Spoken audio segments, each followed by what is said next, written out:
అవగాహనకు రావడం జరిగింది.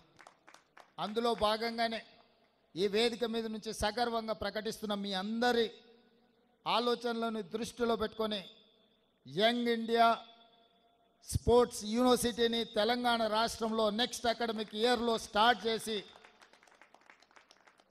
ఈ రాష్ట్రంలో గ్రామీణ ప్రాంతాలలో మారుమూల ప్రాంతాలలో ఉండే క్రీడాకారులను ప్రోత్సహించాలన్న ఆలోచన.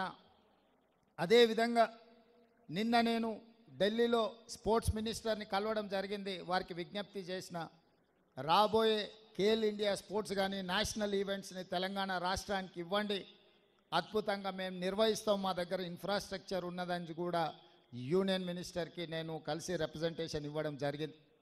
ఇదే కాకుండా 2036లో ఒలింపిక్ గేమ్స్ని ఇండియా ఆర్గనైజ్ చేయాలని ప్రధానమంత్రి గారు ఏదైతే ఆలోచన చేస్తున్నారో ఆ ఒలింపిక్ గేమ్స్ని హైదరాబాద్ వేదికగా మేము నిర్వహిస్తాం, తెలంగాణ రాష్ట్రానికి అవకాశం ఇవ్వండి, ఇంటర్నేషనల్ స్టాండర్డ్స్ స్టేడియంస్ని అన్నిటిని కూడా ఇన్ఫ్రాస్ట్రక్చర్ తెలంగాణ రాష్ట్ర ప్రభుత్వం క్రియేట్ చేస్తుంది, తెలంగాణ రాష్ట్ర ప్రభుత్వం ఆ వసతులను అన్నిటిని కూడా ఇప్పటి నుంచే ప్రణాళికబద్ధంగా అభివృద్ధి చేస్తామని చెప్పి మేము వారికి చెప్పడం జరిగింది.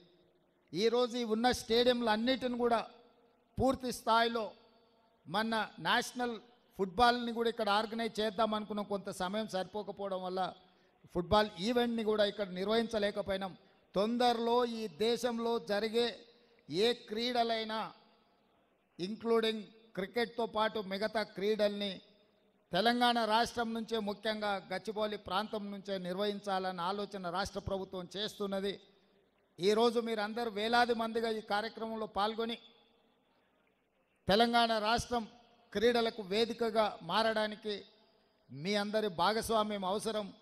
తప్పకుండా మన ప్రభుత్వం స్పోర్ట్స్ యూనివర్సిటీని ప్రారంభించబోతుంది. దీనికి సంబంధించి అంతర్జాతీయ స్థాయి కోచ్లను తీసుకొచ్చి ఈ రాష్ట్ర క్రీడాకారులను ప్రోత్సహించడానికి ఈ ప్రభుత్వం ముందుకు వస్తుంది. ఇట్లాంటి కార్యక్రమాలు నిర్వహించి ఎన్ఎండిసి నుంచి స్పాన్సర్షిప్ ఇచ్చినందుకు వారి యాజమాన్యాన్ని కూడా నేను మనస్ఫూర్తిగా అభినందిస్తున్నా. Just I wanted to share with you, Hyderabad is the place for sports and games.